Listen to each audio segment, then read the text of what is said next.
C'est le média auquel les Français font le plus confiance et dont nous fêtons les 100 ans aujourd'hui. La radio est à l'honneur toute cette semaine sur RCF et quoi de mieux pour commencer cette semaine spéciale que de retrouver à notre micro Philippe Gaumont de Radio 666, basé à Hérouville-Saint-Clair, près de Caen, et présent depuis le début de cette aventure. Philippe Gaumont, bonjour. Bonjour. Alors 666 déjà, est-ce qu'on peut définir, expliquer, dire ce que c'est que cette radio ? Alors déjà une petite précision, je ne suis pas présent depuis le début de l'aventure, je suis arrivé en 1988, donc la radio avait commencé déjà depuis 6 ans. Ah, 88, ouais. J'étais pas né, donc déjà c'est...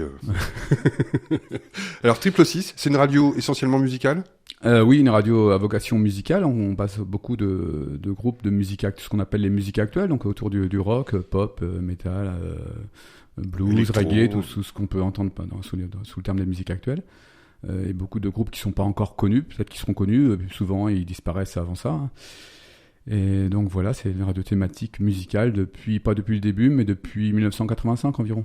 Et l'équipe, elle est constituée de salariés ? Alors c'est une radio essentiellement animée par des bénévoles. On a une très grande équipe de bénévoles, environ 80 personnes. Et en salarié, je suis un petit peu tout seul. J'ai un collègue à mi-temps, donc on est 1,5 salariés pour 80 bénévoles. Et vous émettez sur un rayon de combien ? Comme la plupart des radios associatives locales, on est autour de 30-40 km autour de Caen, hein, sur la plaine de Caen. Hein. Alors, on fête aussi les 40 ans de la libération de la bande FM. Les débuts, cette radio, est-ce qu'elle s'est toujours appelée 666 hein ? Non, alors c'est une radio qui est née dans le cadre de la Maison des Jeunes et de la Culture d'Hérouville-Saint-Clair.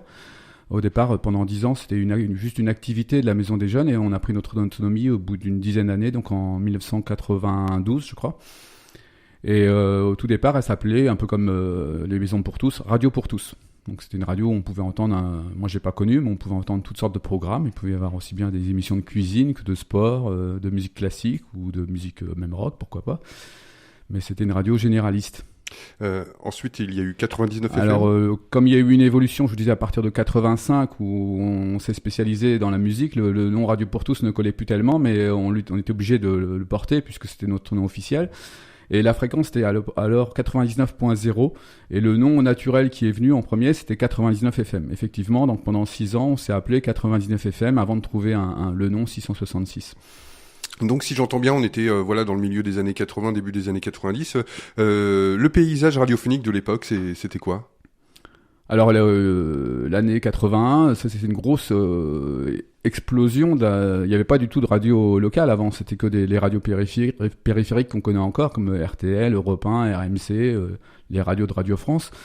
Et alors moi j'avais 15 ans en 1981, donc je l'ai vécu plutôt comme auditeur. Et on avait notre poste de radio d'un seul coup, alors pas du jour au lendemain, mais en quelques semaines, en quelques mois, on a eu entre 20 et 30 radios sur la région de Caen, qu'on captait plus ou moins bien suivant l'équipement des radios. Il y en avait qui étaient très bien équipés, d'autres qui passaient qu'à 100 mètres autour de leur émetteur. Et c'est ça, c'était un peu la folie. Hein. Pendant 3-4 ans, il y a eu plein de radios avec des formats très originaux, très différents les uns des autres. Et puis, ça n'a pas duré longtemps, donc il y a eu pas un retour à la situation passée, mais... il y a eu la naissance des réseaux commerciaux qu'on connaît encore aujourd'hui et la disparition de toutes ces petites radios. Donc, je peux en citer quelques-unes. Oui. Il y a eu Radio Star, par exemple, qui se trouvait à côté du Luxe. RVO, qui se trouvait place Mathilde. Il y a eu Radio Méduse, Radio Quincaille. Alors, Radio Quincaille, c'était dans le Vogueux, autour du collectif Nouveau Mixage, avec Joël Hubaut, par exemple. Qu'est-ce qu'on a eu quand FM, c'était la grosse radio du coin. Radio Vesuvio. Ouais, Vesuvio, la plus originale, avec Mario, l'accordéon. Qu'est-ce qu'on avait encore Et c'était cet esprit-là, parce que je me souviens là on parle de radios qui sont sur le Calvados, hein. Je me souviens de Radio Vesuvio où Mario, ce personnage, on entendait la poêle à frire à côté pendant qu'il faisait son émission de radio. Mario, c'était dans son appartement à la Pierrosée, donc il faisait ça avec sa femme. Donc on entendait tous les bruits de la maison. Il faisait la radio un petit peu dans le séjour. L'émetteur devait être dans un placard. Il y avait les cassettes qui étaient posées à côté sur la télé. Vraiment tout se passait dans l'appartement. Hein. C'était. Et alors, que faut-il finalement pour faire une radio ? Là, on a l'explosion de 81, la libération de la bande FM. Vous le disiez, il y en a. On commence avec des bouts de ficelle, avec ce qu'on peut, une antenne, un émetteur. Comment ça se passe ? Moi, j'étais pas là à la création de la radio. Après, c'est une question qu'on peut me poser assez souvent, mais le principal, c'est d'avoir déjà une forte volonté et l'envie de quelque chose à dire, quoi. Ouais. Parce que comme dans tout, le principal c'est l'énergie humaine. Donc, les bénévoles, le programme, c'est pas des choses qui sont matérielles. Après, forcément, il faut du matériel, il faut un émetteur, des micros, mais plus le temps. Enfin, aujourd'hui, maintenant, on fait beaucoup de choses avec un ordinateur, donc on peut faire de la radio avec vraiment encore plus des bouts de ficelle qu'autrefois. Si le bout de ficelle peut s'appeler un ordinateur. Des qualités humaines. Il y a des passionnés dès le départ, j'imagine même à Radio 666, mais il n'y a pas forcément la professionnalisation au début. On souhaite faire de la radio, mais on débute, il y a un côté laboratoire dans les radios associatives, c'est ce qui permet aux personnes de s'exprimer. Oui, ça reste une passion, même le côté professionnel. Moi, c'est mon travail maintenant, mais je considère pas moi, je me considère avant tout comme un bénévole. J'ai un travail tellement large que c'est pas un métier en particulier. C'est ma vie, mais c'est pas un métier. C'est ma vie, mais c'est pas un métier. ça reste... Pour moi, en tout cas, après, il y a des radios professionnelles. Ici, vous êtes un peu plus proche du monde professionnel de la radio. Faut aller sur Radio France pour voir la radio professionnelle. C'est le seul endroit où on a les moyens de payer tous les gens qu'il faut pour faire de la radio, quoi. Alors, c'est la première fête de la radio, hein. Ça a aussi pour objectif de célébrer 2 anniversaires, les 100 ans de la radio, le début des émissions de Radio Tour Eiffel en 1921 et les 40 ans de l'arrivée des radios libres sur la FM en 1981. Vous le disiez, il y avait les radios pirates et puis après, ça s'est, on va dire, un petit peu plus officialisé avec cette libération de la bande. J'imagine qu'il y a des choses à faire au niveau administratif, au niveau des autorités. Ça a dû être aussi tout un apprentissage, ça. Donc, pareil, j'étais pas là à ce moment-là, mais donc oui. Vous étiez où? J'étais à l'école. J'avais 15 ans, où j'étais à la maison. Je connaissais j'écoutais des radios, mais je connaissais même pas Radio pour tous, par exemple. Oui. C'était une découverte en 88 quand je suis arrivé dans le studio. Et ici, il y a eu une loi au départ, mais c'est simplement une loi, et après une mise en place législative autour de ça. Donc il y a un dossier. Donc maintenant on parle du CSA, mais à l'époque c'était la haute autorité de l'audiovisuel qui gérait les demandes. Mais c'était vraiment des dossiers très très légers par rapport à ce qui existe maintenant. Et ça s'est complexifié au fil du temps.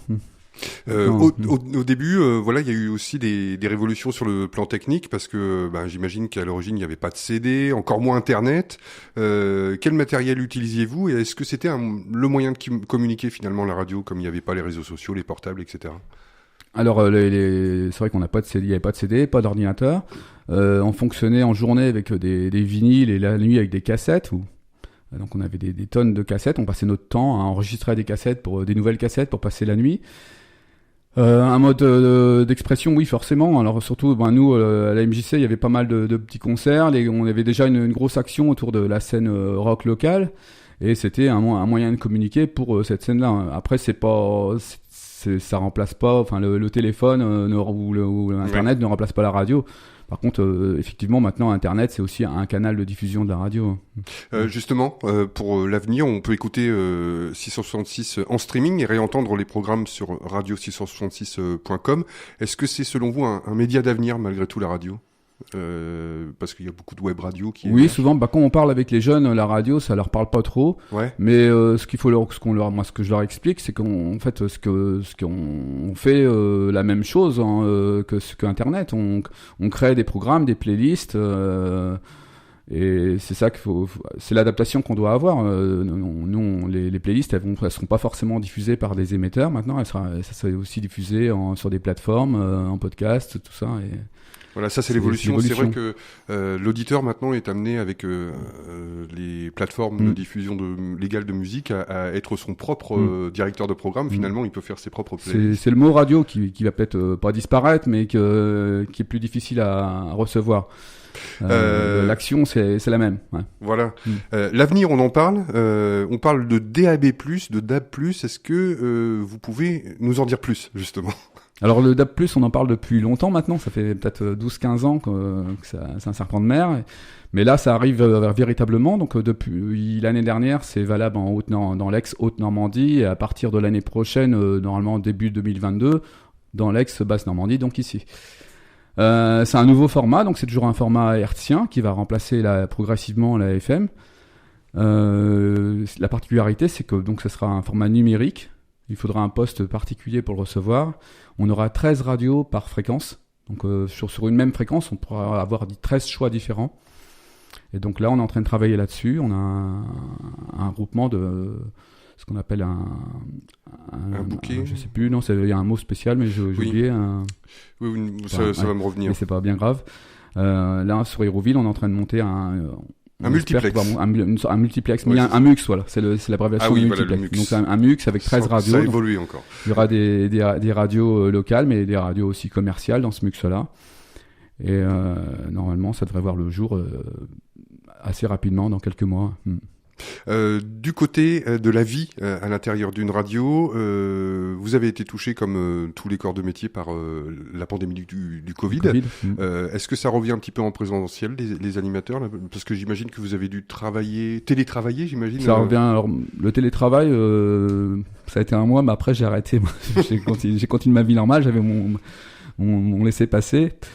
Pour les bénévoles, c'était beaucoup plus compliqué, effectivement, donc, parce que ils sont plus le soir, donc il y avait le couvre-feu à 19h, maintenant c'est 21h, donc couvre-feu à 19h, c'était quasiment tous les bénévoles qui étaient confinés chez eux. Certains n'ont pas pu faire d'émissions, d'autres ont appris à en faire. Donc je pense ça va laisser des traces, il y a des gens qui vont continuer à travailler chez eux. Il y en avait aussi, c'était déjà une tendance, avant le Covid, il y avait des gens qui s'étaient mis à enregistrer chez eux, parce que c'était plus commode. C'est un peu ce qu'on disait tout à l'heure par rapport à Internet, c'est une nouvelle ère.